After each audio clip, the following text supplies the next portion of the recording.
زلزلے کیوں آتے ہیں. بہت پہلے بیان ہوا تھا, اس وقت ویڈیو بیان نہیں آتے تھے, تو وہ مجھے اپنا وہ بیان ذہن میں آ گیا. ہمارے ہاں جب بھی کوئی دنیا میں طوفان آتا ہے, زلزلے آتے ہیں, بارشوں میں سیلاب آتے ہیں, تو دو انتہاؤں کی طرف لوگ جاتے ہیں.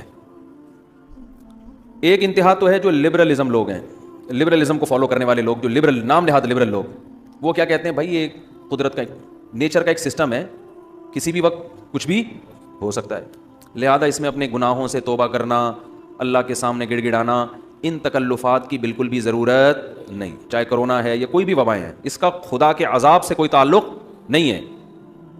بھائی پلیٹیں ہیں زمین کی, ہلیں گی تو دھسیں گے سارے. جب زمین سے اتنی گیس نکال رہے ہو, اتنا آئل نکال رہے ہو, تو خلا پیدا ہوتا ہے نا, وہ خلا پورا ایسے ہی ہوگا کہ ایک طرف کا حصہ کھسک کے یہاں جائے گا, تو وہ زمین ہے, وہ کوئی چھوٹی موٹی چیز تو نہیں ہے. جب ادھر سے کھسک کے گیا تو 2-4 پہاڑ دائیں بائیں ہو گئے. جب 2-4 پہاڑ دائیں بائیں ہوئے تو وہ باقی ایڈجسٹ کرنے کے لیے وہ بھی کھسک جاتے ہیں. تو کھسکتے کھسکتے دہلی سے زلزلہ چلا تھا اور پہنچتا کہاں تک ہے, لاہور تک, اور درمیان میں بہت سے لوگوں کو لقمہ اجل بناتا ہوا جاتا ہے. تو وہ کہتے ہیں کہ تو سائنٹیفک حقیقت ہے, اس کا خدا کے عذاب سے اور ثواب سے کیا تعلق ہے. بھائی کیا کریں یار, پھر وہی باتیں اب سمجھانا مشکل ہو رہا ہے. وہ کہہ رہے ہیں سیلاب جو آتا ہے نا, یہ دریا کا پانی امڑ آیا اور گاؤں کے گاؤں پی گیا, اس کا کسی کے نیک اور برے ہونے سے کوئی تعلق نہیں ہے, نہ اس میں خدا سے توبہ استغفار کرنے کی ضرورت ہے. جو نام نہاد لبرل ہے وہ یہی کہتے ہیں, اس میں توبہ کی کیا ضرورت ہے.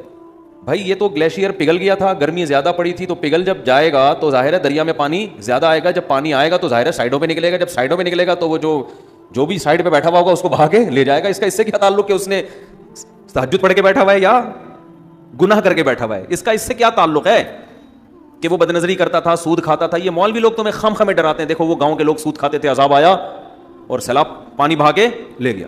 اس کا اس سے کیا تعلق ہے. اس لیے توبہ وبہ کرنے کی ضرورت نہیں ہے.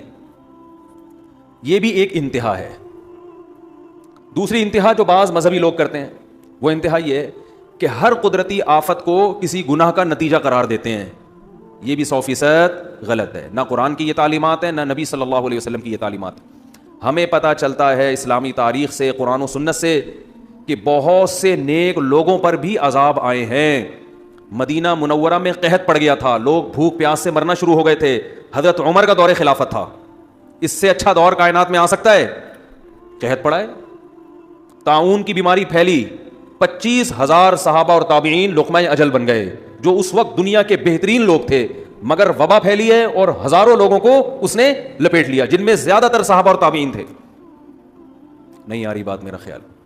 تو یہ کہنا کہ وہاں زلزلہ جو آیا تھا تو اصل میں وہاں اس قسم کے لوگ رہتے تھے اس لیے آیا تھا, تو کوئی بھی جب قدرتی آفت آتی ہے اللہ کی طرف سے, اس کو لازمی کسی گناہ کا نتیجہ قرار دینا, یہ بھی قرآن و سنت کی تعلیم کے خلاف. آفتیں نیک لوگوں پر بھی آتی ہیں اور برے لوگوں پر بھی آتی ہیں.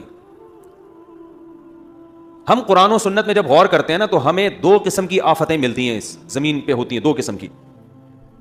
ایک آفت تو وہ قرآن نے بیان کی ہے جس میں واقعتاً 100% گناہ کا دخل ہوتا ہے, اور وہ اس عذاب کی کوئی سائنٹیفک لاجک نہیں ہوتی, وہ قدرت نے اپنی طرف سے کام کیا ہوتا ہے جس کا کوئی بظاہر سبب موجود نہیں ہوتا. ایسی آفتیں بھی آئی ہیں, جیسے قوم عاد اور قوم سمود پر جو عذاب آیا. قرآن کے ظاہر سے پتہ یہ چلتا ہے کہ اس عذاب کی کوئی ریزن, یعنی کوئی ریزن کا مطلب کوئی سائنٹیفک لاجک نہیں تھی اس کی. جب اس قوم کی نافرمانی حد سے بڑی ہے, اللہ کو غضب آیا, اللہ نے آسمان سے بادل بھیجے. قوم کہنے لگی ھذا عارض ممطرنا, یہ تو گہرے بادل ہیں, ہمیشہ سے آتے ہیں, بارشیں برسیں گی. ان کے پیغمبر نے کہا بل ہوا مستعجلتم بہ, اس سے بارش نہیں برسے گی, اس دفعہ اس بادل سے کیا برسے گا, پتھر برسیں گے. اللہ ہم سب کو پناہ میں رکھے. اور ایسے پتھر برسیں گے تدمر کل شیء بامر ربها, ہر چیز کو اللہ کے حکم سے یہ پتھر توڑ ڈالیں گے. اور ایسی ہوائیں اللہ نے بھیجی کہ 7 دن 8 راتیں, سخرہا علیہم 7 لیال و 8 ایام, 7 راتیں اور 8 دن ایسی ہوا چلے گی کہ جو تمہیں اٹھا کے پٹخ دے گی. اور اللہ فرماتے ہیں کہ انہم اعجاز نخل خاویہ, جیسے کھجوروں کے درخت الٹے پڑے ہوئے ہوتے ہیں نا, ایک ہفتہ طوفان میں جب تھما, 1 ہفتے کے بعد تو وہ لوگ ایسے پٹکے ہوئے پڑے ہوئے تھے, مرے ہوئے, جیسے کھجور کے تنے پڑے ہوئے ہوتے ہیں, لمبے قد کے لوگ تھے. نوح علیہ السلام کی قوم پر جو عذاب آیا, عذاب کے کوئی آثار نہیں تھے. ان کے جو محکمہ موسمیات اس دور کے تھے, وہ جو آثار دیکھ کے بتاتے تھے, ظاہر ہے تو ہر دور میں کچھ لوگ علامتیں دیکھ کے بتاتے ہیں نا, تو وہ کہہ رہے تھے کہ کوئی بارش کی رپورٹ, بولتے کیوں نہیں بھائی, نہیں ہے.